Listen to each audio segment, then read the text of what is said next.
surprising transition when you go from so much yontif to just regular davening.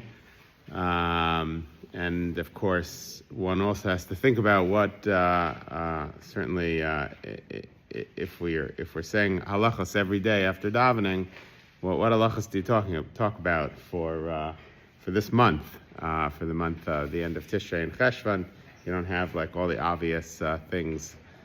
So I thought since the hostages were recently freed, and obviously we're praying that the war ends, that we could talk about the importance of preserving life and the importance of how Judaism regards life.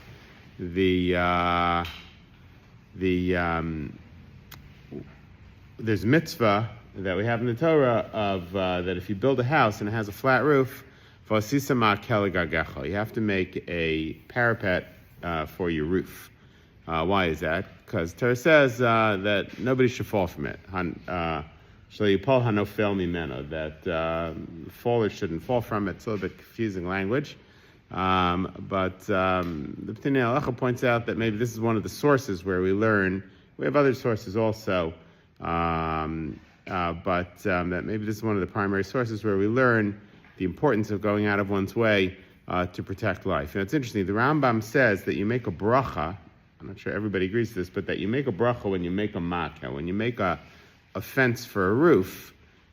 That it's not a mitzvah necessarily to build a house. If you build a house, you have a mitzvah to put a fence for a roof.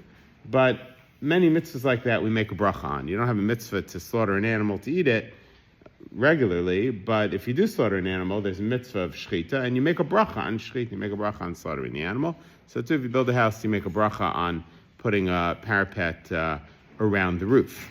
Ram says if you build somebody else's parapet, you also make a bracha, which is very surprising actually, because my bar mitzvah speech that I gave many years ago was about why some mitzvahs have brachas and other ones don't. For instance, you make a bracha on tzitzis, you make a bracha on tefillin, but you don't make a bracha on hachnasas archim, on welcoming guests. You don't make a bracha on honoring your father and mother. You don't make a bracha on giving tzedakah. Why not?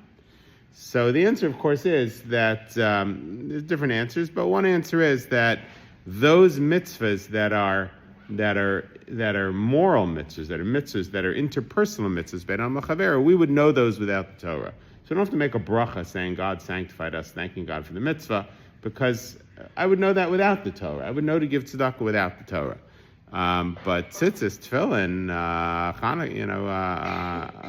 Shabbos, I wouldn't know that without the Torah. So it's interesting that a fence around a roof falls into, at least according to some, falls into the category of needing a bracha. You might think that that's like a mitzvah you don't need the Torah for. That would be obvious. If you have a flat roof and people use their roofs for laundry and other things, that you would have to put a fence. But no, it seems that actually this is more of a ritual. It's more of a, I wouldn't say it's between us and God. It seems to be between us and other people. But maybe it's both. But that somehow it is a mitzvah that you need the Torah to tell you.